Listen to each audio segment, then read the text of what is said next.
Bonjour everyone and welcome if this is your first time. I am your humble French tarot reader and deck goblin marine, and today I wanted to do a second episode in this mini series I've called Asking Tarot How Tarot Works. This came about after I had a conversation with a friend who doesn't know anything about tarot apart from when I read the cards for her, but she doesn't use tarot for herself, and she was asking me, Marine, how does tarot work? Like, can you explain to me how it works? And so we had a great chat a couple of months ago now about me sharing how I think it works through my readings that I've done, through reading books and, taking courses and my own experiences. But then by the time I got home, I thought, what could be really interesting is to actually ask my decks, ask my cards, how do you work? How does tarot work? And so I've actually done a first episode where I pulled 5 different decks, very different to these, and I asked them, how do you work? And it was so fun and really actually interesting and quite a rich experience that a lot of you seem to have enjoyed. And so I had promised to make this a little mini series on my channel and to continue asking different decks, how do you work? Because I think it can be, well, first it's putting tarot in practice, which is always great. What I always love to do that. But also it challenge us as a reader to potentially expand our point of view. Sometimes the cards have affirmed what I already believed in terms of how tarot works. Sometimes they've stumped me a little bit and given me answers that I didn't see coming. And so that's what we're going to be doing today. I'm going to put in the cards, of course, the link to my first episode, if you haven't seen that, on asking the cards how tarot. And so for today, you're going to see I've chosen, again, 5 very different decks. I'm trying every time to choose decks that have nothing to do with each other. So the 5 decks I've chosen for today, the first one is the Golden Tarot by Cat Black. This is a mass market deck by US Game. It's one of my oldest decks. I adore it. You're going to see it's kind of like this medieval collage. I have the old version. I would really like to get the new version that apparently is on linen cardstock. If you guys have the new version, let me know if it's worth it, if you had the old one and now you have the new one, because I really, really love that deck. So I could be tempted to purchase the new version to have it on nice linen, because this cardstock is very, very shiny. But anyway, we're going to use this. This is a little bit more medieval. There's some religious imagery, historical kind of looking deck. So I wanted to use that one. I'm going to sneeze, you guys. Wait. It's allergy season. It's horrible. Oh, no, it's gone. It is sugar canes where I live right now are flowering, and they are the bane of my life. Okay. Second deck, I wanted to pick up the Uncommon Tarot by Shaheen Miro, another mass market deck. This is collage, and so very different vibe. It's modern, it's collage, so we're gonna see how that another one of my faves when it comes to mass market deck. Then I wanted to use something a little bit more pipish. This is like a hybrid, I would say, between Marseille and RWS.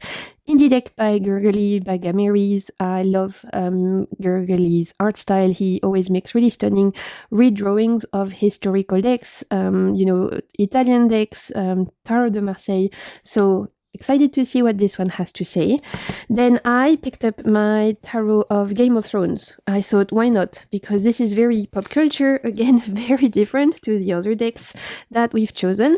And whilst this is obviously referencing the world of Game of Thrones, this is a great reader. Like, it reads really, really good, this one. Again, I have the edition that's not on the nice cardstock, but this is an awesome reader. And the last deck I wanted to choose is, again, super different. This is the Corrupted Tarot. It's indie by Wormwood. Yeah, they're D&D company. Like, they make tabletop stuff, and at some point they did a tarot deck, and this is very dark, right? The Corrupted Tarot, it's like reimagining tarot through a lens of corruption. So this is actually kind of like a reversal only deck, and yet it slaps. Like, I've only had great readings with this as well, but because it's a reversal only in terms of meanings, it's almost like the shadow side of the card.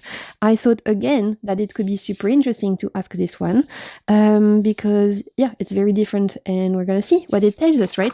So that's what we're gonna be doing today. Let me know, you guys, in the comments. Of course, you can play along, so let me know what you see when I pull the cards. I'm pulling 3 cards every time. I'm gonna tell you what I get. I write it down down, but this is an interactive exercise, so feel free to share the answers you get down below. So we're going to start straight away with the Corrupted Tarot. How does tarot work? 3 cards. How does tarot work? Can you tell me, how do you work? What do we have? We have the Ace of Swords. I'll bring you guys closer. How do you work? How does tarot work? Can you enlighten us? Can you tell us?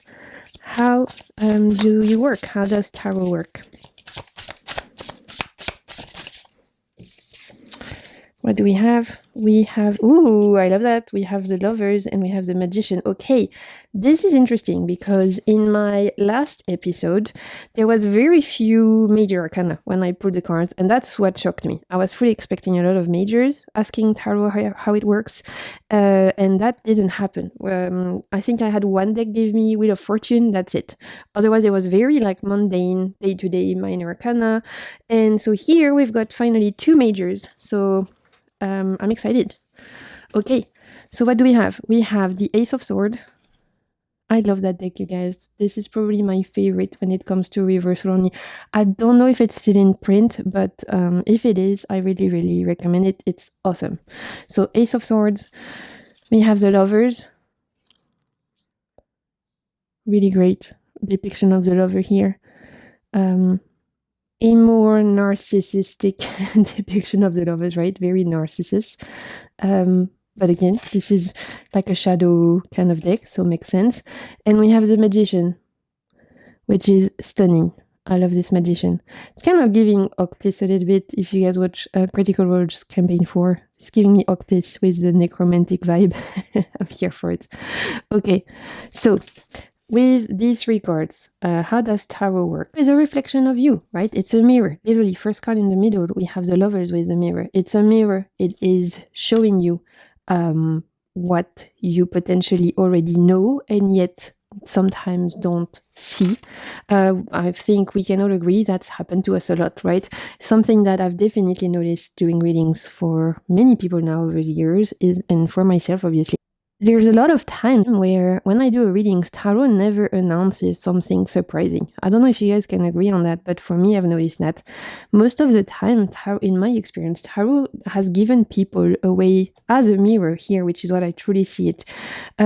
It's showing you most of the time something you already know deep within you, but it affirms you, and that feels really good. Like it's telling you, yes, you know, you were right, or yes, you felt that and it's correct.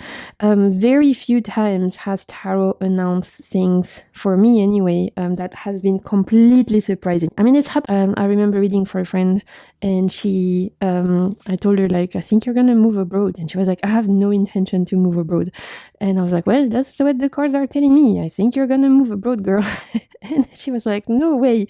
And literally 2 months later, her partner had been given a job offer to Chile, and within the next 3 months, they had moved to South America. Well, that was a surprise, but a lot of the times, tarot is a mirror in the sense of it tells you potentially what you already know deep within, but sometimes you don't want to see it, or sometimes you don't know how to express it, or sometimes it's hidden so within you that you haven't taken the time to look and to search for it. But that's what I'm seeing here with this like mirror here.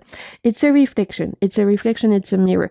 But it's not just that, right? With this Ace of Swords and it's the Magician, it's tarot. I see this deck telling us tarot is a mirror to help us not only see within and get to know ourselves better, but also as a way to dig up the magic within with this Magician. And especially because this Magician feels like he's surrounded by these skeletons. It's like finding the magic from potentially the past or from what's been burdening you, almost like alchemizing the shadow into gold. This is what I'm seeing, you guys. You can, again, tell me in the comments if you agree. I'm seeing this deck telling us tarot is when you put your sword down and you take a moment to pause and to literally, because this time the sword is down, when you put the sword down and you stop fighting against the world, or you stop on your quest, you just take your break and you take a moment to look within and to pause and to look at yourself. With the cards, you are able to dig up from the past and from your deepest self the skeletons that have been haunting you, but you're able, through the magic of tarot, to turn them into power, to turn them into not just lessons, but fuel to pursue your creative pursuits and to pursue your magic and to kind of like highlight your empowerment. So for me here, we're talking about very much alchemizing our shadow into golden nuggets, into power, and that can only happen when we stop fighting and start to look within. I love this interpretation. It feels very like shadow work related, which makes sense for this particular deck. We're gonna continue and let's move on to the next deck. Let's move on to my Game of Thrones tarot.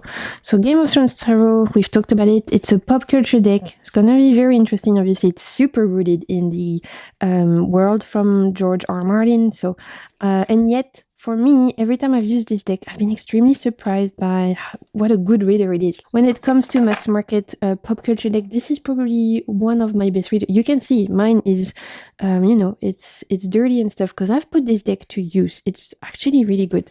So I'm excited to see what this one tells us. Can you tell us, how does tarot work? Please, 3 cards. How does tarot work? We have some jumper. We have Page of Spears, so Page of Wands. We have 10 of Cups. Okay, I love that. How does tarot work? How does tarot work? And what else? And the 10 of Swords. Wow, 2 10s. Okay, that's interesting. Okay, let me bring them closer. So Page of Spears in this deck, it's the Page of Wands. Yep. Okay. And then we have 2 10s.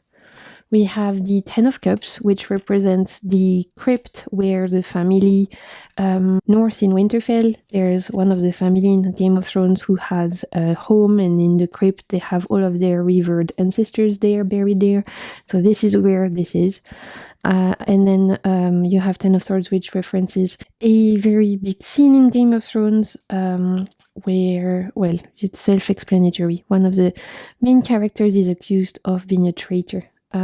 So I don't want to say too much, because I don't want to spoil you guys. I mean, I'm assuming most people who want to watch Game of Thrones would have done so by now, but still, I'm trying not to spoil you guys if you haven't watched it, because it's a good show. Okay.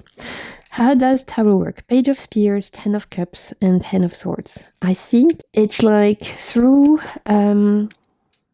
the impulse of wanting to pursue your creativity and wanting to explore passion. Like, this is to me talking about the side of tarot which is linked to passion and linked to curiosity and discovery, and almost like when we tap into tarot, we are little explorers, right? We are like Dora the Explorer, except instead of exploring places, we explore the subconscious or the universe or whatever it is you choose to explore, someone else's psyche, right? If you're reading for someone else, but you're still exploring. You're like a little adventurer. That's what it's giving me, this Page of Spears. Through this exploration, this desire to explore uncharted territories, you will be able to find the root of both your deepest happiness and your deepest sorrow.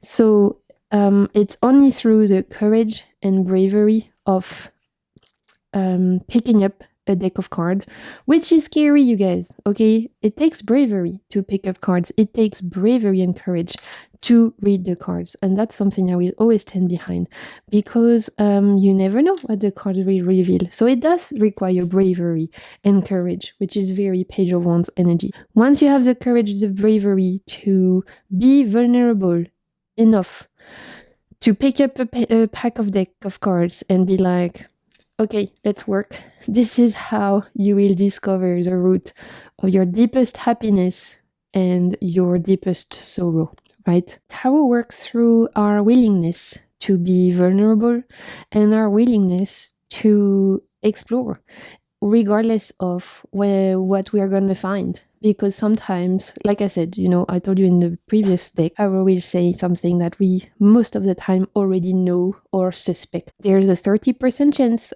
for me that it will tell us something completely different. And even when it's something we already know, it doesn't mean it's something we want to hear. We might know it deep within, or we might suspect it deep within, but it doesn't mean when we want to hear it, right? Like, I'm going to go back to give an example. I remember reading for a friend about her relationship, and the cards were pretty clear that there was a potential third person involved, and it was not on her side. All right, you get where I'm saying? Sounded like someone in the relationship was, right, a traitor, and she suspected it, but she didn't want to know it, right? It's like she hadn't told me before we started the reading that she had suspicion that this partner of hers might be seeing other people. And so in that case, it's like, okay, she potentially had a suspicion deep within, but she hadn't told me, and she definitely didn't want to see that on the cards. So whilst sometimes we have suspicion, doesn't mean we that's what we want to see, right? And sometimes we don't even want to hear it, because even though the cards confirmed her suspicion, she still didn't believe it for another couple of months, until truly there was enough proof to kind of say, yeah, well, you know, he's been seeing other people, and it's been going on for a long time. So pulling the cards for me requires bravery, vulnerability, and that's what this says here. For me, with Game of Thrones Tarot, we have, so Page of Wands, we have 10 of Cups, and we have 10 of Swords. And so how does tarot work? It works through our bravery, to be willing to discover what the cards want to say, to discover what is hidden, right? What is there, I guess. And that can be our deepest joy, or our deepest fears and heartache. Here it's almost saying to me, tarot works because you pick up the card. That's what I get. Tarot works because you pick up the cards, and because you're willing to let the cards tell you what's there, and you are brave enough to be open to answers, whether those answers are really rewarding and nice, or whether those answers are sorrowful and heartbreaking. But it starts with us picking up that deck. Second deck, how does tarot work? It works through our vulnerability and bravery to be open to answers. Continue with the Uncommon Tarot by Shaheen Miro. This is a queer created mass market collage deck. I love that deck. I love that deck. Makes me think of I Love That Drink from Drag Race. You guys, I'm feeling giggly today. I don't know what's going on. I don't know if it's this Mercury retrograde, but I'm feeling very giggly. Anyway, this is a great deck, great collage deck. It's got some beautiful imagery, and we are gonna go straight in and see what it tells us. How does tarot work? How does tarot work?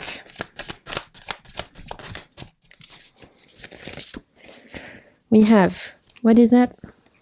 7 of coins. It's a little bit dark today because it's cloudy. Yeah, 7 of coins. Okay. How does tarot work? What is that?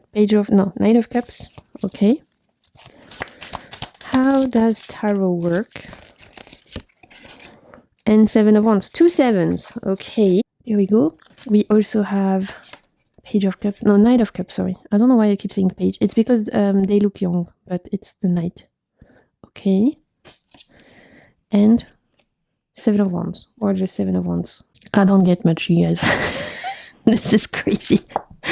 Okay. This, this is where I've always said this exercise is meant to be very raw and very honest. I don't get much, you guys. This is not giving me much. 7 of Wands, 7 of Coins, and Knight of Cups. How does tarot work? Let me think to this, because this is not clear to me. You can tell me in the comments what you get, but this is not clear to me. How does tarot work? With the Knight of Cups right in the middle, it's linked to our dreams, to our emotions, to our ability to dream, to imagine, to create from a place of imagination and this dreamer archetype, right? So potentially this is about tapping into the collective, whatever you call that, collective, subconscious, but it's these 2 sevens. Like 7 of coin, how does tarot work? It's gonna require work. Yeah, I get that. How does tarot work? It is work. It's what I'm hearing. How does tarot work? It's work.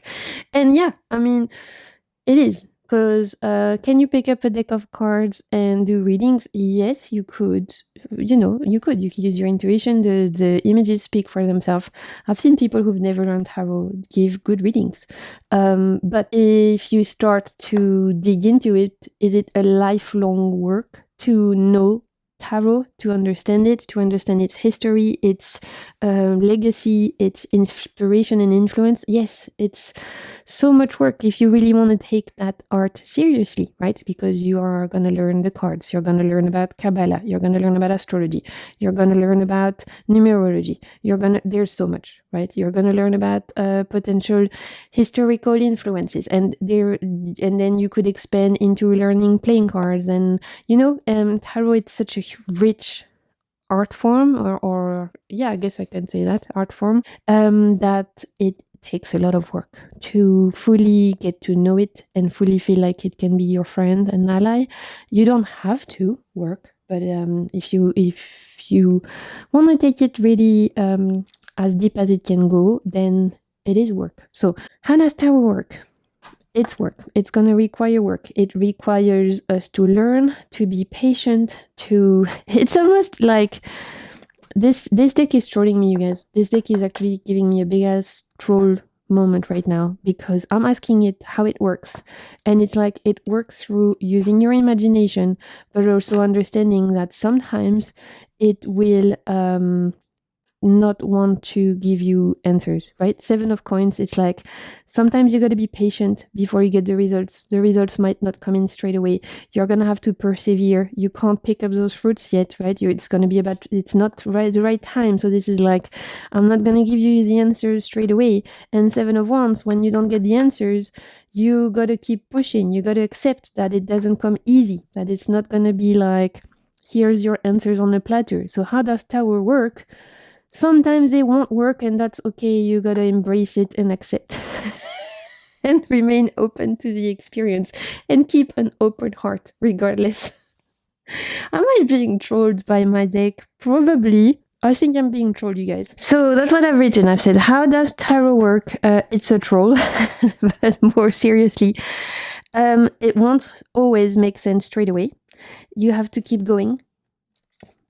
Persevere, be patient, and keep an open heart, and keep your imagination open, and let things infuse. Let things infuse. When readings are not clear straight away, it doesn't mean that they will not be revealed later on.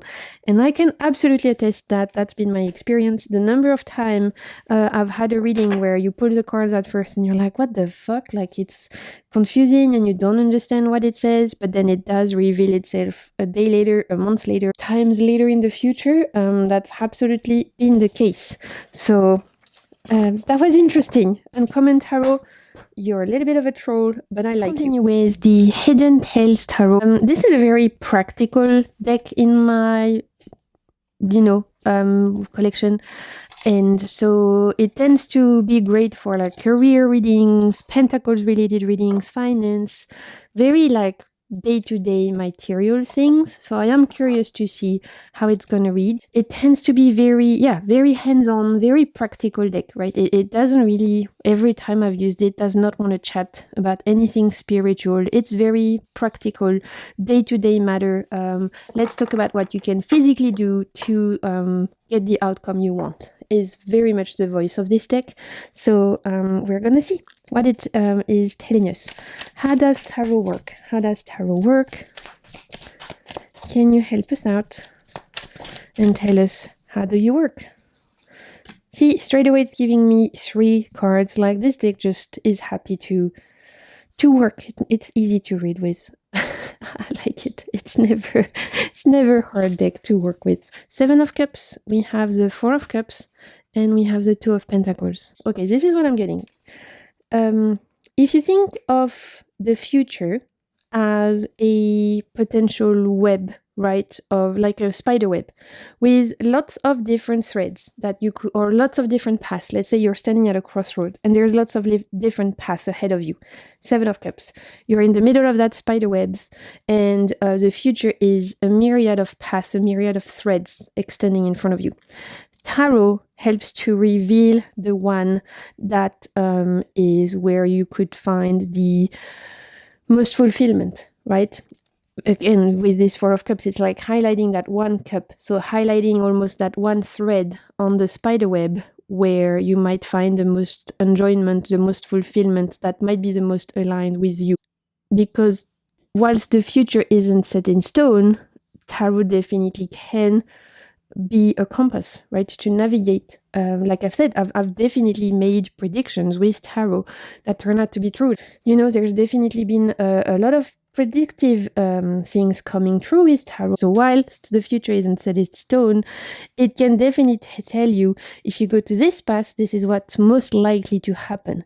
If you go to this path, this is what's most likely to happen. And yet, with this 2 of Pentacles, it doesn't remove your self-arbitrary decision-making power, in the sense of you remain in charge to decide which of the paths or which of the areas you want to take, and if you want to explore several of them, you can, right? So this is a very again, very practical way to look at tarot for me, which is tarot can be a compass through the myriad of options that might be in front of you, a myriad of paths that might be laid in front of you. It can help you to make the right decision.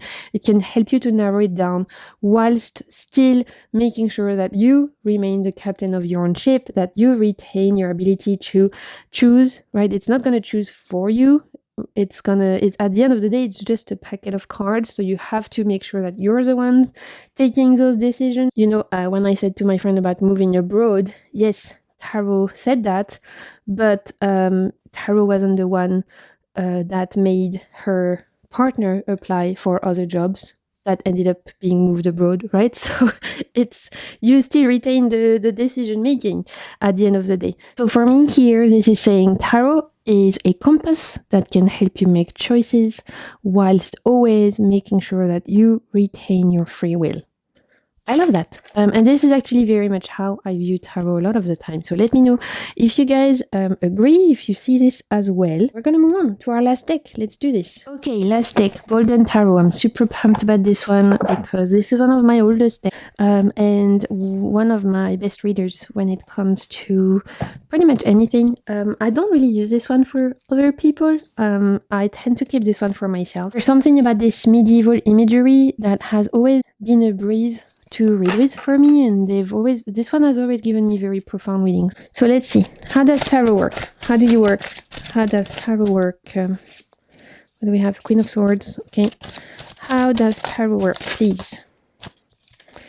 What do we have? Knight of Coins and 5 of Swords. Okay, this is very interesting, you guys. I'm gonna tell you what I'm getting, and this is, it might not be what you guys are getting, which is why please feel free to comment down below what you get and stuff like that. This is meant to be a, you know, an exchange. Here, this 5 of Sword is what's jumping on me.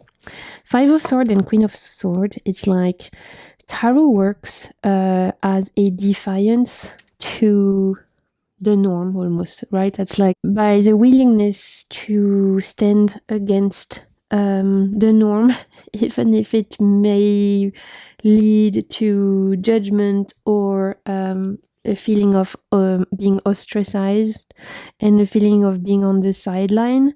There is here an opportunity with tarot to stand strong and move on in a way that feels aligned, in a way that feels empowered, even if it makes you feel like a weirdo because a lot of people don't understand it.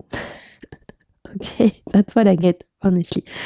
It's like tarot works as a rebellion against the norm, as a when you pick up a deck, you automatically are joining a heritage, a line of people that have come before you, that were ostracized, that were judged, that were burnt at the stake even, for wanting to use divination, for wanting to pierce through the veil, for wanting to divine. And so there's a necessity, according to Golden Tarot, to respect the heritage, Knight of Coins, to respect this heritage. Golden Tarot is telling us when you pick up a pack of cards, you are inherently participating willingly in continuing the heritage of people who have been persecuted for wanting to divine.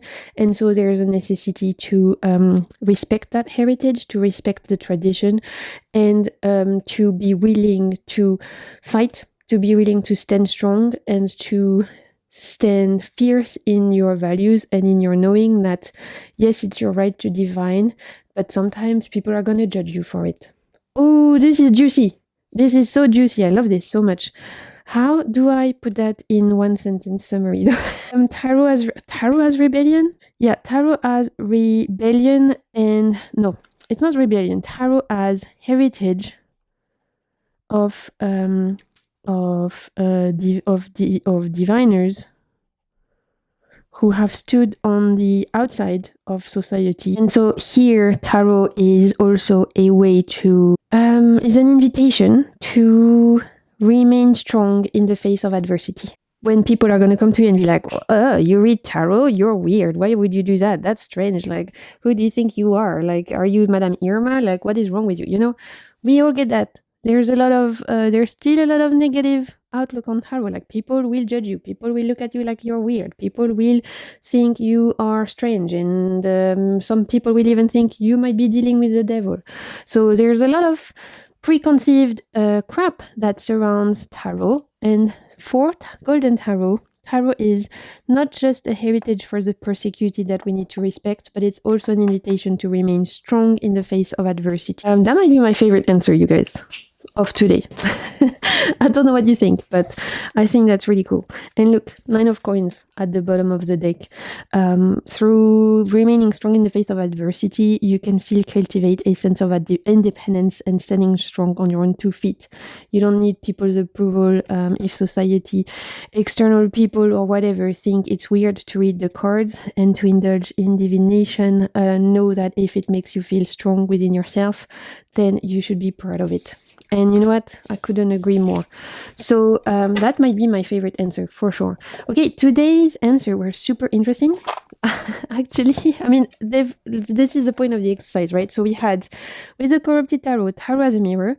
When you stop fighting, you take time to look within, and you will find the skeletons in your closet that you can release and use to empower you. Love that. Very like shadow work vibes. From the Game of Thrones tarot, we had tarot works when you have the bravery to be willing to discover the root of your deepest happiness and or the root of your deepest sorrow. So it starts with you and your bravery. That was awesome as well. The Uncommon Tarot trolled me. We know. It was like, sometimes it won't make sense, but you gotta persevere and keep an open mind. And then we had the Hidden Tales Tarot, which was tarot as a compass to help you make choices, and yet you retain your free will, which, you know, very, good, safe answer. And then Golden Tarot, which was probably my favorite answer. Like, tarot is a heritage of diviners who have stood on the outside of society. It's a heritage of the persecuted, and yet it's an invitation to remain strong in the face of adversity. That was the exercise. Please feel free to leave in the comments what you saw. I'm going to continue making episodes, of course, because this is so fun. So definitely like, comment, subscribe, share if you enjoy this video. It lets me know you enjoy this kind of more hands-on content, and I'll make more episodes. And until next time, I want to thank you so much for tuning in. I want to send you so much good vibes, big hugs, and I'll speak to you soon, Internet. Bye!